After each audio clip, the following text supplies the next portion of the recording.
Now open for discussion.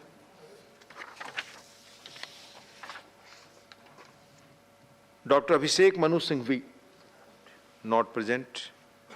Shri Suresh Prabhu ji, Mani Suresh Prabhu ji.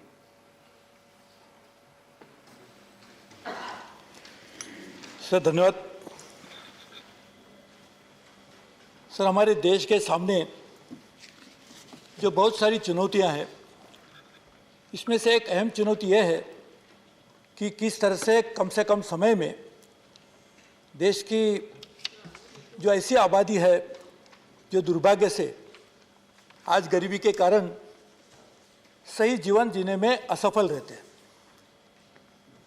ऐसे गरीब लोगों के लिए हमारे लिए जो अलग अलग प्रयास करने की ज़रूरत है, इसमें यह प्रयास होना चाहिए कि सरकार की तरफ से उनको किस तरह से ज़्यादा राहत दी जाए।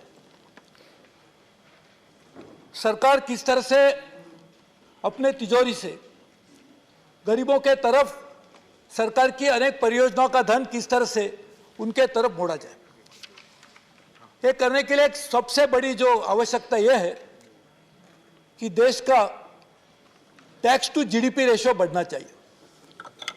सरकार के पास धन आने का एक ही प्रावधान है कि जो सरकार लोगों की आमदनी के ऊपर या कंपनियां हैं, कॉर्पोरेट सेक्टर है, उसके आमदनी के ऊपर जो टैक्स लगाती है उससे ही सरकार को धन मिलता है। हमने देखा है दुर्भाग्य से कि हमारी अर्थव्यवस्था में एक बहुत बड़ी कमी काफी समय से रही है कि हमारे पास एक पैरेलल इकोनॉमी चलती है। जो अर्थव्यवस्था सरकार एक चलाती है, एक फॉर्मल सेक्टर एक चलाता है, लेकिन साथ साथ में दूसरी भी एक व्यवस्था चलती है। और एक समय तो ऐसा था कि पर्यायी व्यवस्था पैरेलल इकोनॉमी ये हमारी फॉर्मल इकोनॉमी से भी ज्यादा तेज चल रही थी।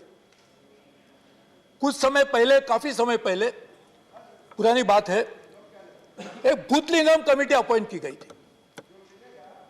भूतलिंगम साहब तो जाने माने अर्थशास्त्री थे। उन्होंने काफी अध्ययन किया और उन्होंने एक निष्कर्ष निकाला कि हमारी अर्थव्यवस्था का बहुत बड़ा हिस्सा एक काले धन के कारण सरकार के पास या पूरी अर्थव्यवस्था के पास आता ही नहीं है। और सारी अर्थव्यवस्था कौन चलाते? अर्थव्यवस्था चलाने वाले ना तो गरीब लोग हैं, वो तो गरीब लोग तो अपने अर्थव्यवस्था में ही नहीं है, तो अर्थव्यवस्था चलाने में कहां कामयाब होंगे। तो यदि काला धन निर्माण होता है तो सबसे बड़ा उससे शोषित होता है वो हमारा गरीब आदमी। और यदि गरीब आदमी के लिए हम काम नहीं कर पाएंगे तो मुझे लगता है 75वां साल अभी हमारा चल रहा है हमारी आजादी का।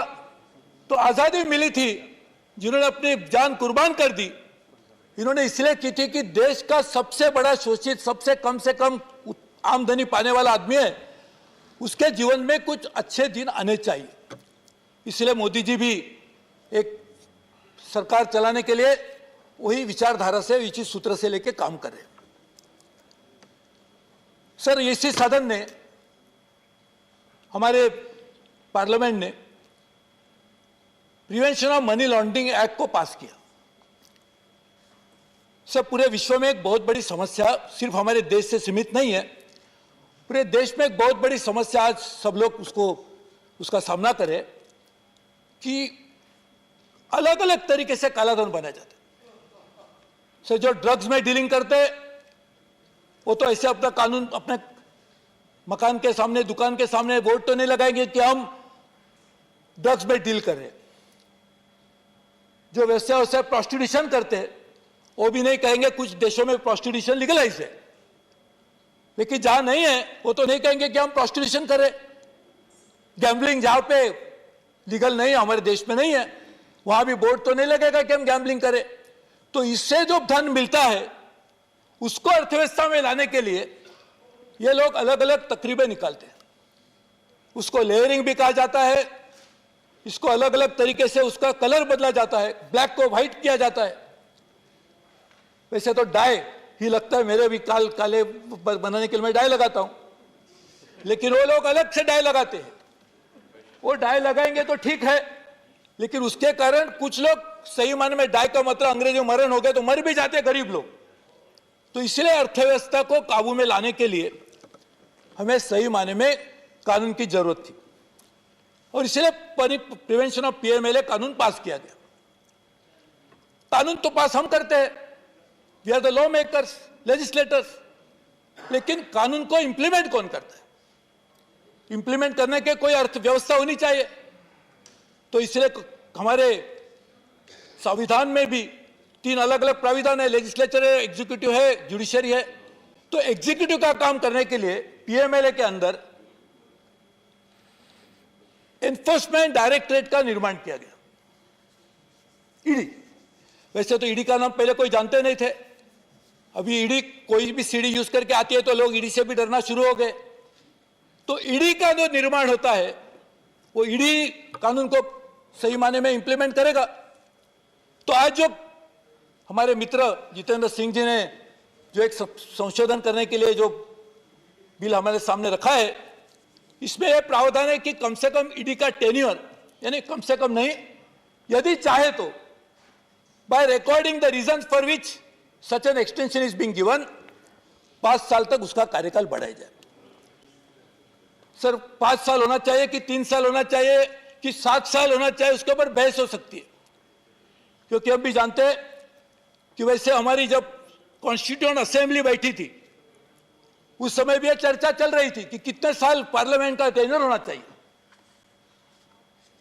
फ्रांस में एग्जीक्यूटिव प्रेसिडेंसी थी 7 साल की थी, यूएस के प्रेसिडेंट 4 साल के, हमारा पार्लियामेंट 5 साल का है। पर ये राज्यसभा तो वैसे निरंतर चलती है, लेकिन लोकसभा का कार्यकाल 5 साल है। जहां चार टाइम मैं वहां था, भी आपने मुझे यहां बुला लिया, इसके लिए मुझे आपके भाषण करने का मौका मिला। तो 5 साल होना चाहिए, ज्यादा होना चाहिए, कम होना चाहिए, बहस हो सकती है। लेकिन ये जरूर ये बात आवश्यक है कि ऐसा कार्यकाल हो जो अपनी जिम्मेदारी निभाने के लिए पर्याप्त हो। सर अभी मैं बात कर रहा था कि जो काले धन है, वो धन वैसे तो सीधा कोई आके बताएगा कि नहीं मैं आपको पैसे में काला धन है, ऐसा तो कोई बताएगा नहीं। नोट तो वैसे होती है, यदि नकली नोट होगी तो असली बात है, लेकिन सर नोट तो वैसे ही चलेगी। तो ये पूरे विश्व में ये पूरा एक नेटवर्क है जिससे काले धन को परिवर्तित करने का काम चलता है। और इसलिए जो भी आदमी ये काम करेगा उसको उसके बारे में ज्ञान होना चाहिए, और सिर्फ ज्ञान से काम नहीं होगा। कभी कभी प्रकाश जावड़ेकर जी मेरे बगल में बैठे, मैं उनसे जानता हूं, तो कभी उनको फोन भी करूंगा तो मुझे इसलिए बताएंगे कि वो सिर्फ एक लेजिस्लेटिव इसके लिए नहीं, क्योंकि मेरे मित्र भी है। तो कांटेक्ट भी बहुत इंपॉर्टेंट होते हैं, और कांटेक्ट एस्टेब्लिश करने के लिए समय मिलना चाहिए। साथ साथ में ये इश्यूज इतने कॉम्प्लेक्स है कि विश्व में भी इसके बारे में चर्चा चल रही है। अभी मंत्री जी बता रहे थे फाइनेंशियल एक्शन टास्क फोर्स, ये बहुत बड़ा विश्व में काम करने वाला एक इंटर गवर्नमेंटल बॉडी है। सर एफएटीएफ ने भी बहुत समय से इसके ऊपर काम किया है, और उनको भी ये बात, उनसे वो भी कह रहे हैं कि ये बहुत ही कॉम्प्लेक्स इश्यूज है, और सिर्फ हम नहीं जानते हैं, हम ही नहीं इस बात को मानते हैं, पूरा विश्व इस बात पे मानता है कि ये बहुत कॉम्प्लेक्स इश्यूज है। इसलिए इश्यूज की कॉम्प्लेक्सिटी जितनी ज्यादा हो, समझने के लिए भी समय ज्यादा लगेगा, और इसीलिए ज्यादा समय एक व्यक्ति को मिलता है तो उसका लाभ वो पद को होगा जिसके ऊपर वो बैठा है। सर ये एफएटीएफ ने भी कहा है कि ऐसा चीज होनी चाहिए कि ऐसी व्यवस्था बनाइए, एक इंस्टीट्यूशन भी होनी चाहिए। Institution is very important, one will deal with this. So under the PMLA the institution is executive the enforcement director, ED. So institution is ED, but institution alone will not be able to function unless there is a person sitting on the institution. So we can create a sound, robust institutional mechanism, but if you fail to put a right person in that place, even it will fail. So institution we have created through the Act of Parliament, But unless we have an efficacy in terms of implementing it to the right person, it will not work. And to find right person, there has to be a methodology.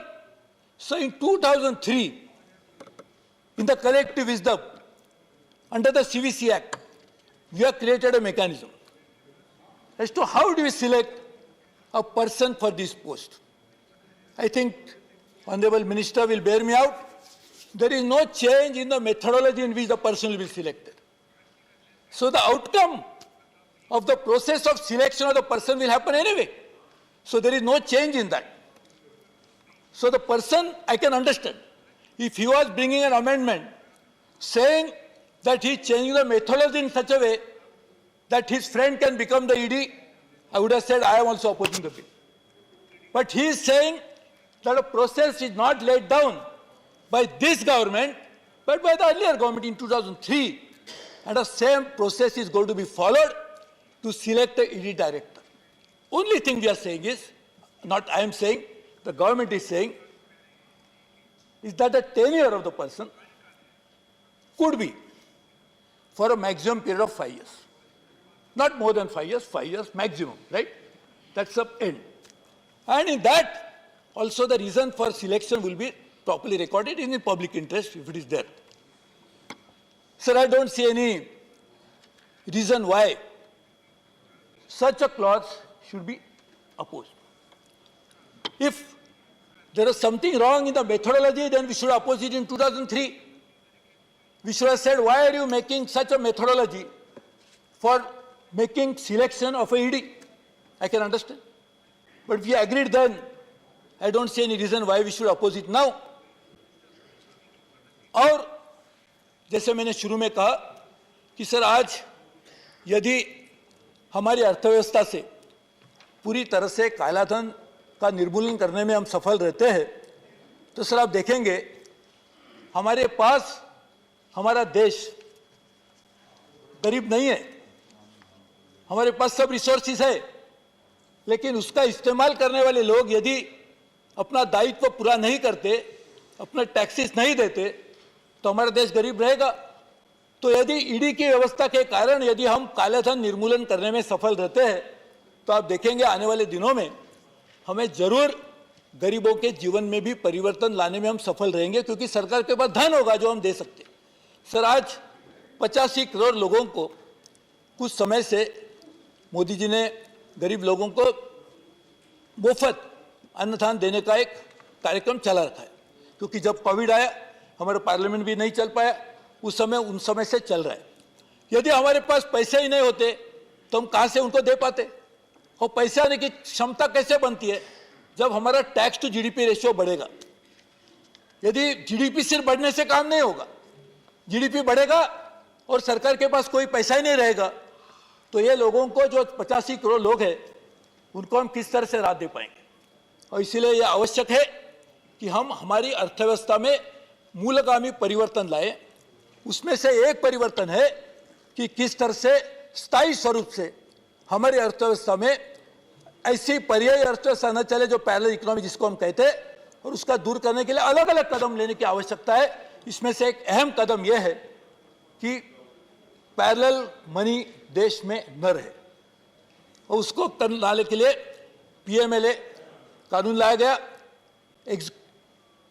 Enforcement directorate का निर्माण किया गया, और enforcement director का निर्माण तो हम करेंगे, इंस्टीट्यूशन होगी, लेकिन आदमी नहीं बैठेगा तो कैसे होगा? इसलिए हम ये भी काम करें। इसके लिए मैं इस बिल का समर्थन करता हूं और ये उम्मीद रखता हूं कि आने वाले दिनों में हम हमेशा के लिए काले धन के ऊपर न खत्म होने वाली लड़ाई चलाएंगे जब तक काला धन खत्म नहीं होता है। लड़ाई खत्म न हो, पहले काला धन खत्म हो, और इसके लिए हम काम करते रहें, और करने में हम सफल रहने के लिए हम सब पूरा सदन हमारे साथ में रहे, ऐसी मैं अपेक्षा करता हूं। आपको बहुत बहुत धन्यवाद देता हूं। धन्यवाद माननीय सुरेश प्रभु जी।